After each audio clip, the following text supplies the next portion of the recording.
मुसके आहे ना, तो नोकर जरी असला तरी माझ्या अतिशय जवळचा आहे. खरंच खूप चांगलं स्वभाव. हो, तुला एक गोष्ट सांगू. हा. तुझ्या नजरेत एक जादू आहे आणि तीच जादू मला तुझ्याकडे घेते. मला असं स्वप्नातही वाटलं नव्हतं की तुझं आणि माझं लग्न होईल, पण खरोखरच आमच्या घराण्याची, आमच्या वाड्याची सून म्हणून तू या घरात आली. या सगळ्या गोष्टींवर माझा विश्वासच बसत नाही. लक्ष्मी, तुला माझ्या मनातला सांग, ऊन जरा जास्त आहे दरवर्षी वाटतं, ऊन जरा जास्त आहे दरवर्षी वाटतं, भर उन्हात पाऊस घेऊन आभाळ मनात दाटतात, तरी पावलं चालत राहतात, मन चालत राहतं. या घामाशिवाय शरीरामध्ये कुणीच बोलत नाही.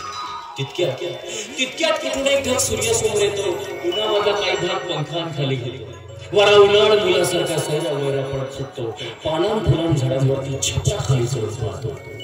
दुपार टळून संध्याकाळचा पुन्हा होतो सुरू खेळ. लक्ष्मी, अगं दुपार टळून संध्याकाळचा पुन्हा होतो सुरू खेळ. उन्हामधून चालत येते ती गार गार कातर. चक्कर ऋतू डोळ्यांसमोर कोस बदलून घेतो, चक्कर ऋतू डोळ्यांसमोर कोस बदलून घेतो, पण त्या पावसाची ढगांमध्ये कुठून गंगा येते. स्वप्नात